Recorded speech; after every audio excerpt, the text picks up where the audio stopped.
अस्सलाम वालेकुम। मेरा नाम कदस भाट। इस वीडियो में आपके साथ मैं क्रिप्टो मार्केट की लेटेस्ट न्यूज़, अपडेट्स और साथ अपना तजिया शेयर करता हूँ। हफ्ते का आज पहला दिन है।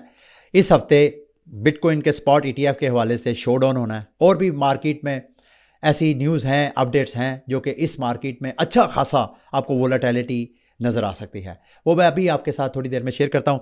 स्क्रीन पे अगर आप हीट मैप देखें क्रिप्टो करेंसी का तो आप देख सकते हैं कि आल्ट कॉइन मार्केट जो है अभी भी क्रैशन के बाद दोबारा रिकवरी नहीं की है। पिछले 2 दिनों में वीकेंड के दौरान अच्छा खासा मार्केट ने जंप लगाया ऊपर नीचे। खसूसन आल्ट कॉइन को तो अच्छा खासा प्रेशर आया आल्ट कॉइन्स के ऊपर। बिटकॉइन की प्राइस नीचे गई है लेकिन आल्ट कॉइन की प्राइसेस उनसे भी ज़्यादा नीचे क्रैश की हैं। बिटकॉइन ने दोबारा रिकवरी करी है लेकिन alt coin market Aahista Aahista recovery करती हुई नज़र आ रही है। अगर हम BTC की बात करें, सबसे पहले मैं BTC के वीकली चार्ट पे अगर जायज़ा लूँ तो वीकली चार्ट पे मुझे ऐसे लगता है कि फॉर द फर्स्ट टाइम आप में से जो अच्छे ट्रेडर हैं, जो मार्केट को ज़्यादा मेरे से समझते हैं, चार्टिंग अच्छी कर लेते हैं, वो बताएंगे। मुझे ऐसे लग रहा है कि for the first time bitcoin की चार्ट के ऊपर weekly for the first time एक गोल्डन क्रॉस बन रहा है। अगर मैं देखा था सारा, मुझे पीछे डेथ क्रॉस तो बनता हुआ मुझे नजर आया लेकिन गोल्डन क्रॉस में बिटकॉइन की हिस्ट्री में मैंने नहीं देखा। अब ये गोल्डन क्रॉस, आप में से जिन लोगों को नहीं पता, गोल्डन क्रॉस एक उस खास टेक्निकल इंडिकेटर को या इवेंट को बोलते हैं जिसमें उसके बाद प्राइस जो है वो टेक्निकली अब पंप होनी चाहिए। दो किस्म के, एक डेथ क्रॉस होता है, गोल्डन क्रॉस। डेथ क्रॉस बिल्कुल इससे अपोजिट है। डेथ क्रॉस का मतलब यहां से प्राइस नीचे क्रैश हो सकती है। अब इसमें गोल्डन क्रॉस में क्या होता है कि जो शॉर्ट टाइम फ्रेम की मूविंग एवरेज लाइन होती है जैसे कि 50, वो जब 200 की मूविंग एवरेज लाइन को क्रॉस करके ऊपर जाती है तो उसको गोल्डन क्रॉस बोलते हैं, और जब ये नीचे आती है उसको डेथ क्रॉस बोलते हैं। तो टेक्निकली मार्केट बुलिश है। मार्केट के बुलिश होने की सिर्फ बिटकॉइन के बुलिश होने की सिर्फ यही न्यूज़ नहीं है। इस वक्त जब मैं वीडियो रिकॉर्ड कर रहा हूँ, अभी से हम बिटकॉइन की हाल्विंग का अगर दौरानिया देखें तो तकरीबन 100 दिन रह गए हैं बिटकॉइन की हाल्विंग में। और इसके अलावा स्पॉट ETF का तो शो डाउन होना ही है, क्योंकि स्पॉट ETF के हवाले से मैंने आपको पिछले ही वीक में बताया था कि ऐन मुमकिन है बिटकॉइन का स्पॉट ETF 10 जनवरी तक पेंडिंग चला जाए। और अब साथ साथ रिपोर्ट्स हैं जो मैं अभी बाद में शेयर करता हूं, लेकिन अगर हम वीकली चार्ट की बजाय हम BTC की प्राइस को पर आवर चार्ट पे देखें तो ये पिछले 3 घंटे से BTC की प्राइस जो है फिर दोबारा पंप कर रही है। जैसे मैंने आपको बताया कि कल वीकेंड पे काफ़ी मार्केट वोलेटाइल रही है, तो BTC की प्राइस जो है अच्छा खासा अभी दोबारा रिकवरी कर रही है, और इसी वोलेटिलिटी की वजह से मार्केट से अगेन 200-250 मिलियन डॉलर के अकाउंट लोगों के लिक्विडेट हो चुके हैं। अच्छा, इस स्ट्रेटजी के ऊपर स्पॉट ETF का जो चल रहा है, 10 जनवरी को स्पॉट ETF अप्रूव होगा। मोर देन 95% की प्रेडिक्शन है कि अप्रूव हो जाएगा। वैसे तो मेरा ख्याल है ये अप्रूवल के हवाले से बहस करना ही वक्त का ज़िया है, क्योंकि 5% को भाई अगर 5% की बजाय 0.9% भी प्रोबेबिलिटी हो कैंसिल होने की या डिले होने की, तो भाई हो तो सकता है। तो इस पे बहस नहीं है, बहस ये है उसके बाद की बहस है कि उसके बाद क्या होने जा रहा है। अब उस पे बहस है, वो मैं बाद में शेयर करता हूं। लेकिन इस सिचुएशन में जब आपको नहीं पता कि क्या BTC की प्राइस पंप करेगी या डंप करेगी, यहां पे कुछ ट्रेडर एक खास स्ट्रेटजी यूज करते हैं जिसमें जब डायरेक्शन का पता ना हो तो वो दोनों डायरेक्शन में ट्रेड लगा देते हैं, यानी वो बाय की भी ट्रेड लगाते हैं और सेल की भी ट्रेड लगाते हैं। इस दोनों सूरतों में वो दोनों ट्रेड का जो स्टॉप लॉस है वो बड़ा टाइट रखते हैं, जबकि टेक प्रॉफिट ऑलमोस्ट उसका 2 गुना रखते हैं। थोड़ी देर के लिए इमेजिन करें कि अगर आपने स्टॉप लॉस 2% रखा है तो प्रॉफिट आप 5% रख सकते हैं, ताकि इन केस के अगर प्राइस जो है नीचे जाती है तो चूंकि ऊपर आपने बाय साइड पे लिया तो आपका नीचे से 5% पे लॉस बुक हो जाए, और चूंकि नीचे प्राइस जा रही है तो वहां पे आपका प्रॉफिट जो है वो बनता जाए। सेम इसके बिल्कुल अपोजिट कर लेंगे, अगर प्राइस पंप होती है तो आपका जो आपने सेल ट्रेड लिया उसका स्टॉप लॉस 2% पे जाके क्लोज हो जाए और प्राइस जो है ऊपर जाती जाए और आपको बाय की साइड पे प्रॉफिट होता जाए। अब ये जो ट्रेड है क्रिप्टो मार्केट में थोड़ा रिस्की होती है, क्योंकि क्रिप्टो मार्केट समटाइम ऐसे होता है कि एकदम ऊपर भी चलेगी, एकदम नीचे भी आ गई, यानी आपका नीचे वाला स्टॉप लॉस भी हिट हो गया और ऊपर वाला भी हिट हो गया। दोनों सूरतों में आपको ऐसा हो सकता है।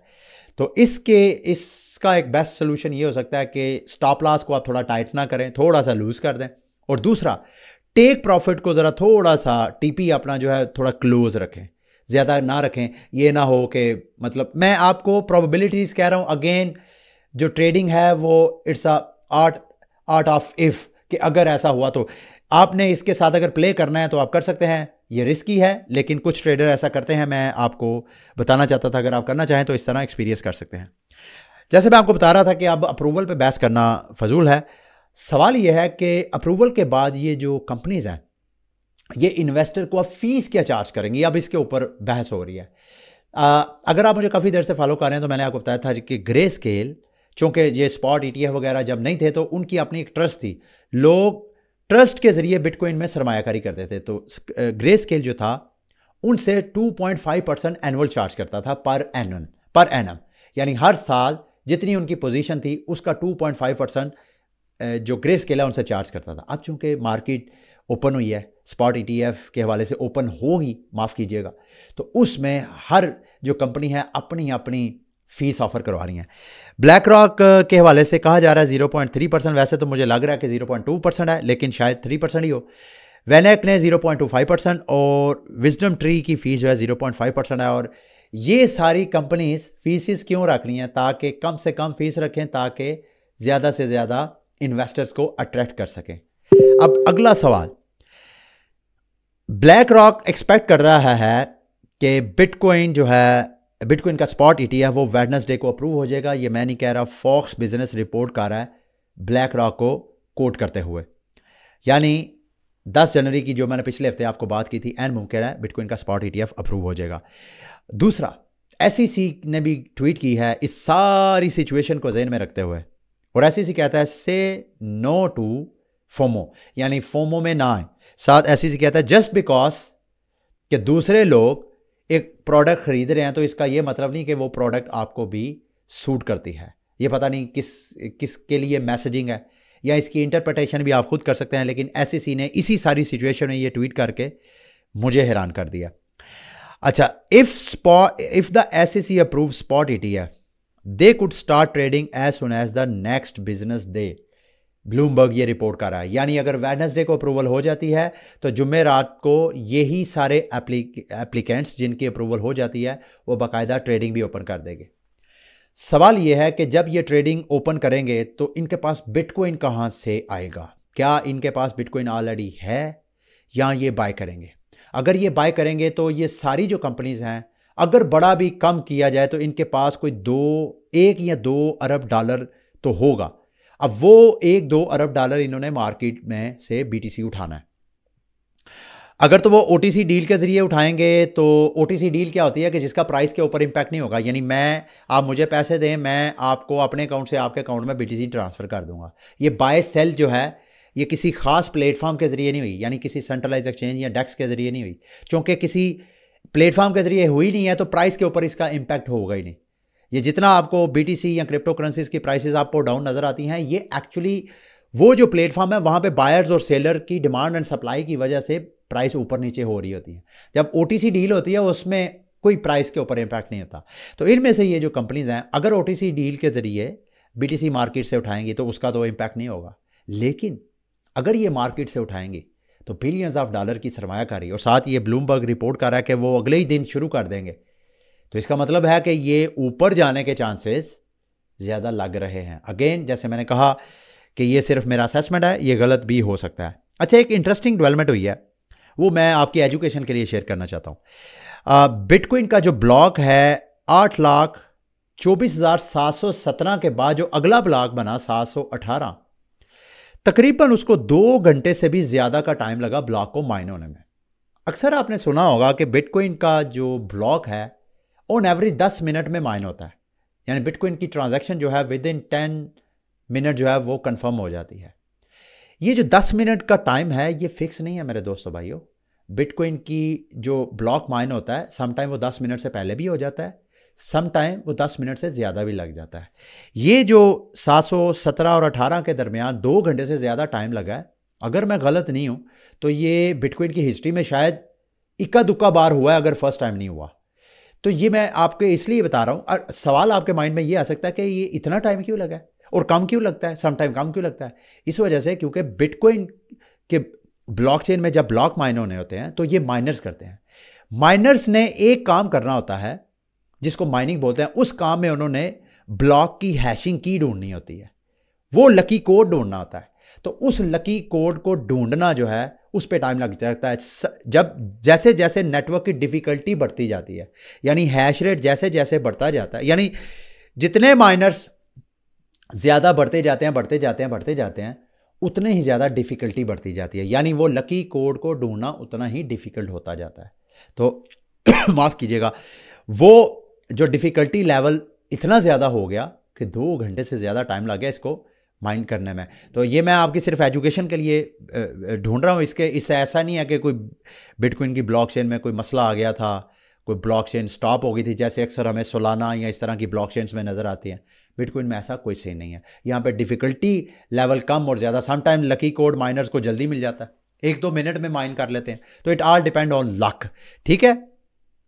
अच्छा, एक चीज़ के ये कल और परसों बिटकॉइन क्यों क्रैश हुआ, फिर सारी बात है, सारी मार्केट भी क्रैश हुई, उसके पीछे ज़्यादातर जो मेरी अंडरस्टैंडिंग है, माइनर्स जो हैं वो मुसलसल मार्केट में बीटीसी डंप कर रहे हैं। और अभी ये मेरा ख्याल है F2 पूल जो माइनिंग पूल है, उन्होंने 2000 बिटकॉइन बाइनांस में डिपॉजिट किया है। पता नहीं उन्होंने मार्केट में डंप किया है या नहीं, लेकिन उसकी वजह से मार्केट में पैनिक था, इस वजह से आपको कल बीटीसी और सारी मार्केट जो है वो क्रैश होती हुई नजर आई है, ठीक है। अब आते हैं जी जो मेजर मैक्रो इकोनॉमिक साइड पे जो डेवलपमेंट्स हैं इस हफ्ते, जो मेजर अपडेट है वो है जुमेरात के दिन दिसंबर के महीने का CPI डाटा है ना अमेरिका का, वो भी मार्केट को वोलाटाइल करेगा। अदरवाइज वेडनेसडे को 10 ईयर्स नोट ऑक्शन है, अमेरिका ने करनी है। उसके बाद क्रूड ऑयल इन्वेंट्रीज है, उसका डाटा आना है। फिर उसके बाद इनिशियल जॉब क्लेम्स आएंगे जुमेरात को। जुम्मे को दिसंबर PPI इन्फ्लेशन डाटा आना है, ठीक है। Total of 4 Fed member speak, वो भी बोलेंगे, ठीक है। और अनलॉक की साइड पे अगर हम जाएं तो मेजर अनलॉक इवेंट है 12 जनवरी को। एप्टोस का $200 मिलियन का टोकन अनलॉक होना है, 8% सप्लाई है टोटल। और ये आप 12 जनवरी, आज 8 है, 4 दिन इसमें पड़े हैं। अगर आप रिस्क की ट्रेड सेल की लेना चाहें तो आप ले सकते हैं। याद रखिएगा, अगर आपकी ट्रेड लेने के बाद मार्केट इस वक्त बुलिश है, कभी भी ट्रेंड के अगेंस्ट नहीं जाते, लेकिन अगर आप समझते हैं कि यार यहाँ पे 2 दिन के अंदर अंदर हम ट्रेड ले सकते हैं, तो आप एप्टोस के ऊपर ट्रेड ले सकते हैं, रिस्क की ट्रेड होगी। साइबर की भी 8% सप्लाई अनलॉक होनी है, अगर आप इस पे भी ट्रेड लेना चाहें तो आप ले सकते हैं, ठीक है। उसके बाद एक और इंटरेस्टिंग डेवलपमेंट, टोकन अनलॉक ने ही ये ट्वीट की है। वो कहते हैं जी कि इंजेक्टिव के प्रोटोकॉल के जो टोकन है, बल्कि ये लास्ट इनका अनलॉक है, वो है 3.66 मिलियन टोकन।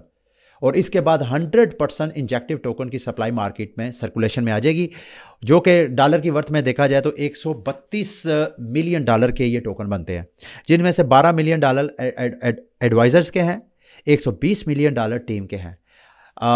मैं कहीं पे पढ़ रहा था कि ये जो टीम और एडवाइजर्स हैं, इनकी मैक्सिमम कोशिश है कि अनलॉक से पहले पहले, जो कि 21 जनवरी को जाके होनी है, उससे पहले पहले इंजेक्टिव की प्राइस को अच्छा खासा पंप करें।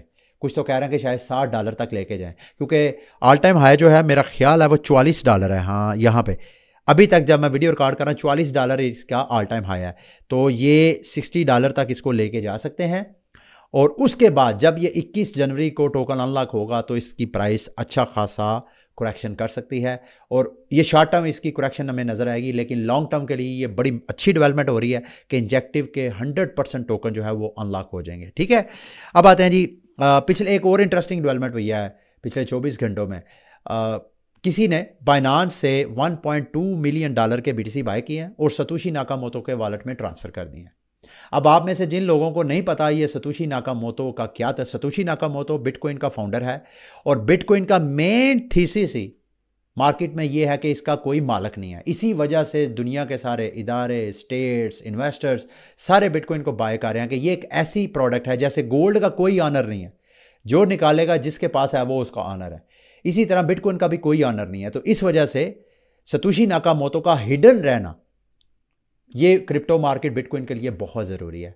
तो अगर सतोशी नाकामोटो को ट्रेस करने की फिर कोशिश हो रही है, तो वैसे तो उम्मीद यही की जा सकती है कि ये नाकाम ही होगी, लेकिन अगर सतोशी नाकामोटो मंजर आम पे आ जाता है तो हिस्ट्री में, क्रिप्टो मार्केट की हिस्ट्री में इतना बड़ा डंप आप नहीं देखेंगे, जब इसके एक्सपोज होने के बाद आप देखेंगे, ठीक है।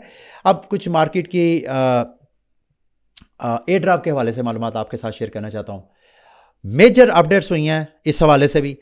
मेंटा ने अब अनाउंसमेंट किया है कि इनका जो न्यू पैराडाइम है वो 16 जनवरी को एंड हो जाएगा। यानी न्यू पैराडाइम पे हम जो इथेरियम स्टेक करके वहाँ से जो बॉक्स पीसेस लेते हैं 25, जिनका एक बाद में एक लकी बॉक्स बनता है जिसके अंदर से NFTs निकलते हैं, वो 16 जनवरी के बाद वो स्टॉप हो जाएगा।